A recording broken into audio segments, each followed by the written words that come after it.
Greetings, fellow pals and gals of the YouTube world. It's your boy, the Wolfgamer25, and we are back for another riveting segment of Figure Friday.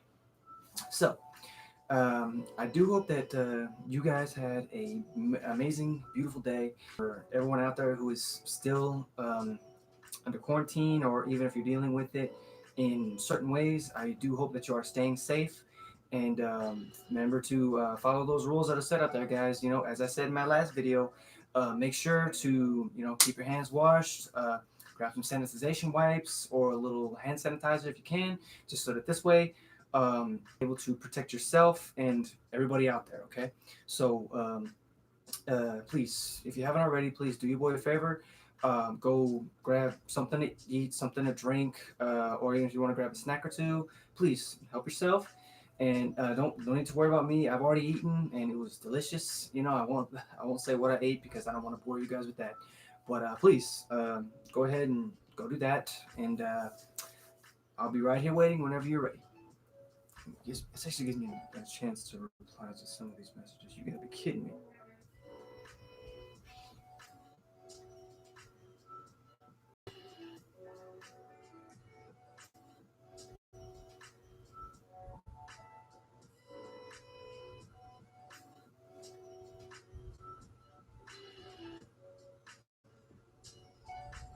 Right.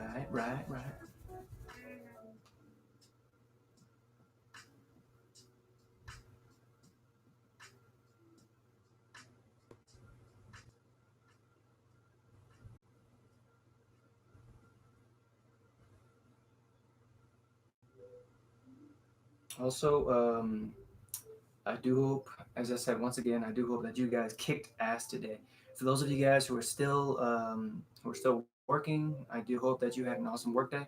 For those of you guys who aren't working, I hope that you're able to keep yourselves busy because, as you know, I understand that they're not able to hold down a job because of this pandemic that we're facing. Because only certain companies can keep certain people or can keep certain jobs open because they're considered essential. You know, but hey, um, me, I am considered a job holder right. I'm a considered job holder right now because the company I work for is considered essential, and I am happy because this way I can keep my job and bring home a paycheck still. You know, I was starting to wonder where my drink had went to, and now I know where it went.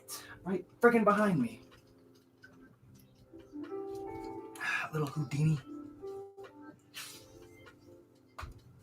Sorry about that. Okay, we good to go? You guys good? Because we're gonna go in today. So, uh, welcome back for those of you guys who are just now joining me. Um, for today, we're actually going to be taking a walk into two different worlds.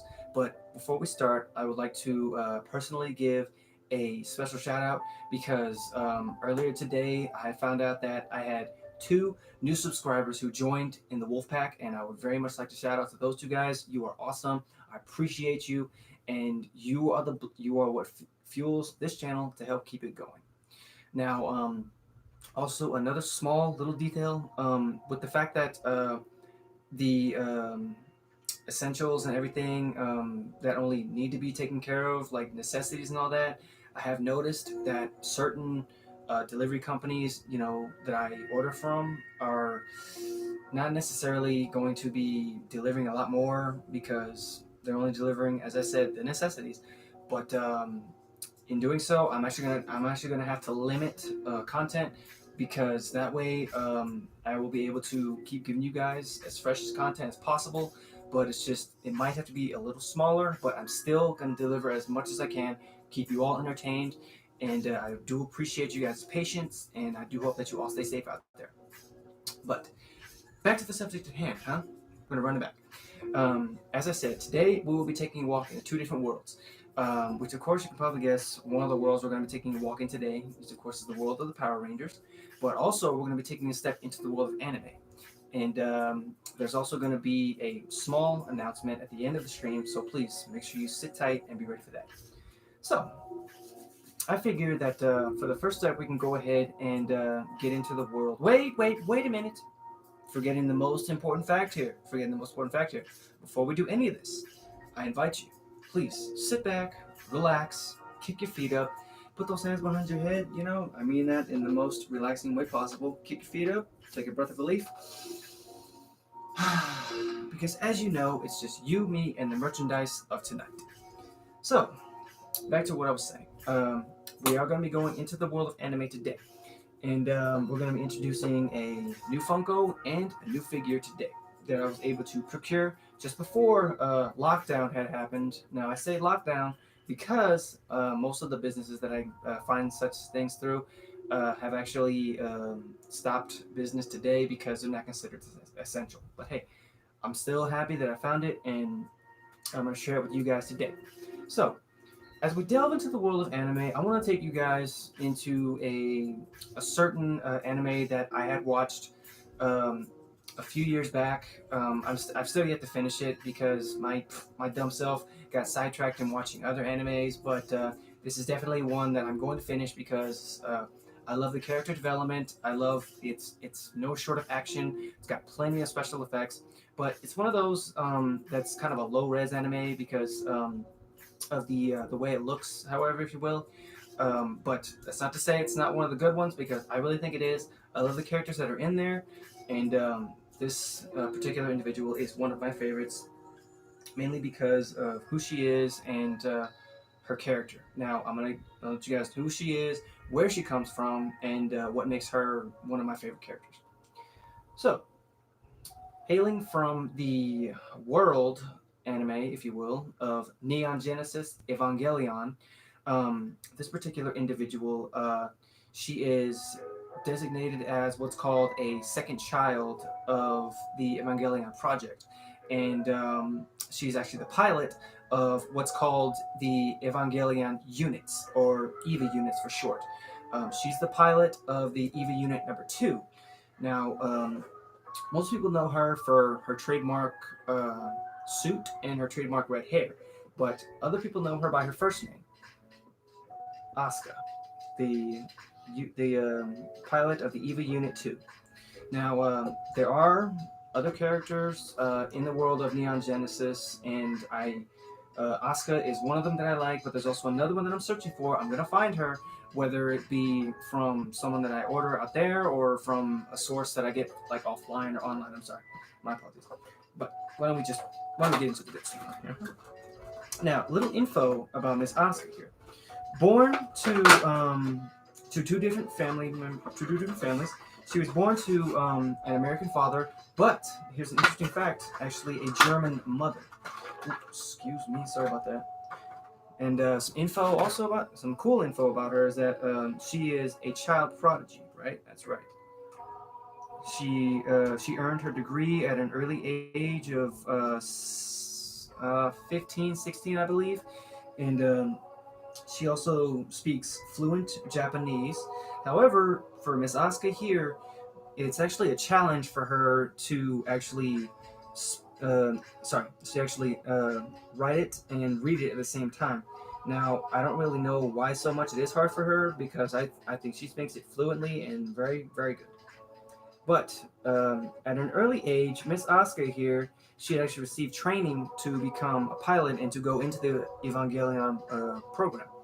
Now, one thing I like about her is that when it comes down to being not just a all-around good person, when it comes down to piloting, she's actually an extremely, extremely proud person. She takes great pride in when it comes down to battle training or especially her school life because she's still going to college, if I remember right. But she tries not to let that interfere with her training because she seeks to be one of the best pilots out there. She wants to make the program proud as well as herself because she takes pride in her not only her piloting skills, but as I said, her person, her appearance, how she presents herself, and to me that screams a lot. Because she she had a extremely challenging upbringing, but at the same time that made her into a great person, which of course we know today. And I love the fact, as I said, she's known for her trademark suit, if you will, her Eva suit, and her red hair.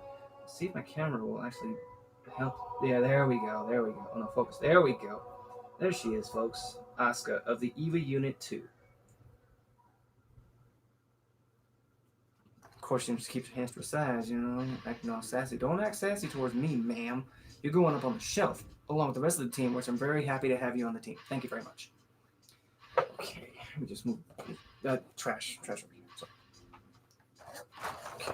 Now, the next particular individual that I'm going to bring up, as I said, we're going to switch gears here, folks, and we're going to head into the world of the Power Rangers.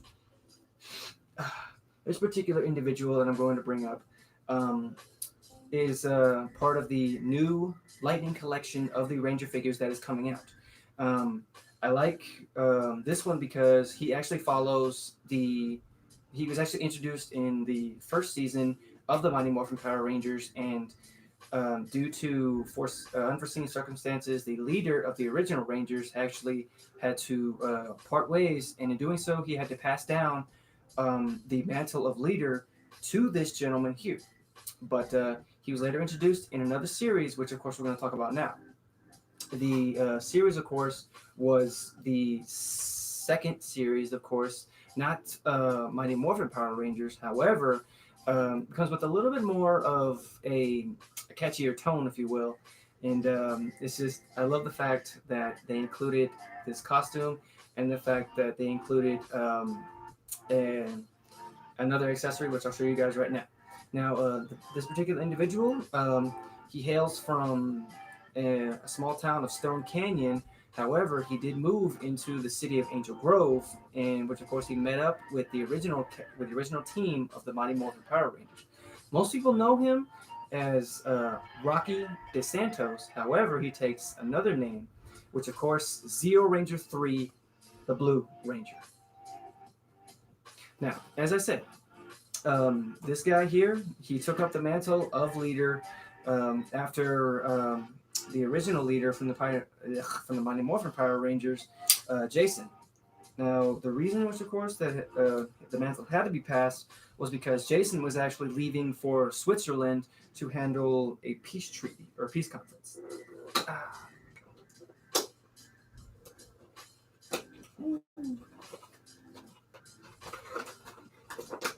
Everyone just keep coming out of there. Dang. I ain't gonna lie, he looks boss. He looks awesome. I ain't gonna lie. But why don't we get him out of there? So that I can share it with you guys. I apologize for the noise. Sorry. Okie dokie. Yeah, and as I said, he's got a few accessories here. That's nice. Oh yeah, that's awesome. Just relax. Just hang on to that for me, would you? Would you, Rocky? Thank you. Now, before while I'm putting him together, or just enough for him, you guys to see, a little info will be coming also. Get that out of there. Now, just hang on to it for me, will you? Hang on to it for me. Come on, you can do it. Open up the hand. Come on, don't do this to me now. Because I don't want to be too rough. I really don't.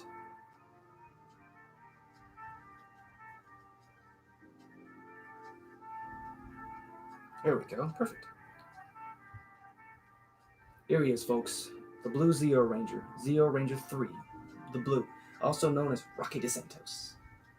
And as you can see, rocking the patented Zeo symbol in the middle of his utility belt right there. Now, the way he had come into this suit, and of course his powers, is actually what I like the most is actually a continuance, if you will, from the first season, which of course is Mighty Morphin Power Rangers. Now, after the destruction of the power chamber, get your facts straight, Junior. Stop repeating yourself. At the pinnacle point where Rita and actually Lord Zed had actually brought it upon themselves to attack the Power Rangers in their home base. They had stormed it, and of course with the help of Rito Revolto, which of course known as Rita Repulsa's brother, and of course Goldarm, they were able to achieve their goal, which of course was the destruction of the power chamber. But in doing so, that actually caused Zordon and Alpha 5 to disappear. Now, while it was a good idea that Rocky was chosen by Jason, he still didn't know what was going to happen because the choice wasn't yet clear. As of course, Rocky had to prove himself by taking action against one of Lord Zed's creations, and in helping doing so, he actually was able to free the Power Rangers from a spell when they were in trouble. Now, excuse me, I need to switch here.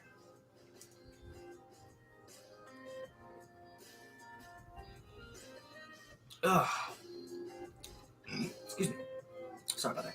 But yeah, as I was saying, um, now the way that the gentleman here and the rest of the team come into their powers, their new powers, if you will, is while they were outside the command center, they actually come upon Goldar and Rito, whereas they were scouting. However, Rito was in possession of what was known as a Zeo crystal. Now, basically, what had happened was he had dropped it when him and Goldar were getting into a spat, and Tommy had actually picked it up, and in doing so, that actually led the Rangers to a portal, which of course had transported them to a new kind of headquarters, if you will, where lo and behold, surprise to them, Alpha and Zordon were actually waiting. And that's actually a good thing because that let me know that they weren't destroyed completely, and that helped me to enjoy this series a whole lot more. Now, it's a good thing that in doing so, while they were able to restore power to their new command center and themselves, they were able to come into the new powers, which of course was known as the Zeo Rangers. But in doing so, with the new power comes a new responsibility, which of course, the reason I say that is because enter the new enemies, which of course are known as the Machine Empire. Let me tell you something, these guys, they're not to be trifled with. I've seen them before. They, led by King Mondo, which of course in all his fat machine moving parts glory, um, which of course, what makes him different from a lot of the other villains that the Rangers had encountered in the first and second seasons, or first and second seasons. I'm sorry, I was gonna say something different, but I forgot. Um, what makes him dangerous is the fact that his power can actually rival that of someone stronger than Lord Zed and Rita. And to me, that just screams bad news because anybody who can scare Rita and Lord Zed, you know that speaks bad news for itself. But the classic villains, of course, like them, they seek only one thing, which of course is to conquer Earth and, of course, bring it to its knees. But in doing so, um, Rocky here, along with Adam, Tommy, and of course Catherine, and of course, forgive me if I say this, but I do believe it was Aisha, and they were actually able to hold their own against the Machine Empire, and in doing so, they destroyed King Mondo and brought peace to the galaxy. But that's not to say that later on in another series, which I don't want to spoil nothing for those of you guys who haven't seen it, let's just say King Mondo's legacy lives on, just in a different way. But um, that's just the best story for another time whenever I'm able to come into that, which of course helps explain more. Now, uh, speaking of which, um, he did come with a few accessories, as I said. He did come with two weapons, which of course the Zeo sword and the Zeo blaster, and of course I'm gonna say this is a power up, if you will, because as you can see, you'll probably hook it up to the sword, which of course I'll do. But the thing about that I know is that things like this, there it is. They come with basically a hook on. I call it the hook on because that's basically what it is. It hooks onto the weapon, and of course, in doing so, it adds more dynamic and more character to said figure.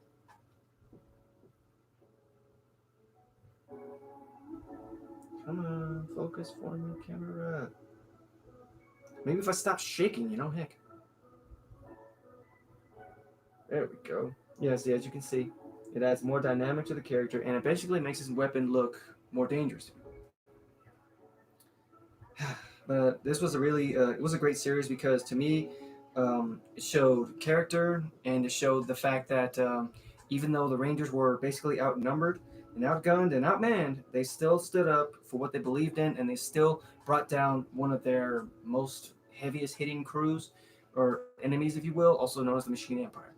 But also another interesting fact about most of these new legacy um, Ranger figures that are coming out, they also come with an unmasked version, which of course, that's the face. I know it doesn't look like him, but I mean that's a that's Rocky DeSantos right there, also known as Steve Cardenas. Cardinals. Forgive me if I butchered that name. I'm sorry, but yeah. Um, for now, that'll do it for the figures. But I want to bring up a small announcement. Pretty small, but I still feel like it's announcement worthy. Now, I did receive my copy of the Game Informer weekly, but as you'll notice, what's gracing the cover of it, Resident Evil 3. Now, the reason I wanted to bring this to your guys' attention is the fact that the demo had released a few days ago, and I was able to download it. So I just want to give you guys a quick heads up that I'm going to be streaming that demo, um, possibly maybe tomorrow sometime. But make sure if you can, if you have me on Instagram, make sure you keep an eye on the story, and that way you will know. And I just want to let you guys. I'm gonna go ahead and end it right there. I just wanted to um, thank all of you guys for coming. I wanted to thank those of you who stayed with me tonight. I hope you enjoyed the content, which of course I brought to you. Um, and before we get out of here, I just want to remind you guys. Remember, keep your hands washed and sanitize all areas with Clorox wipes. Keep a bottle of hand sanitizer with you. And if you get the chance, it just takes 20 seconds. Or if you want to sing happy birthday to yourself twice, hey, wash those hands. Lávate las manos, por favor. And if you like, feel free to hit the follow button when it is posted right there shortly. And until next time, guys, stay safe, stay awesome, stay weird, and stay yourselves, huh? Peace.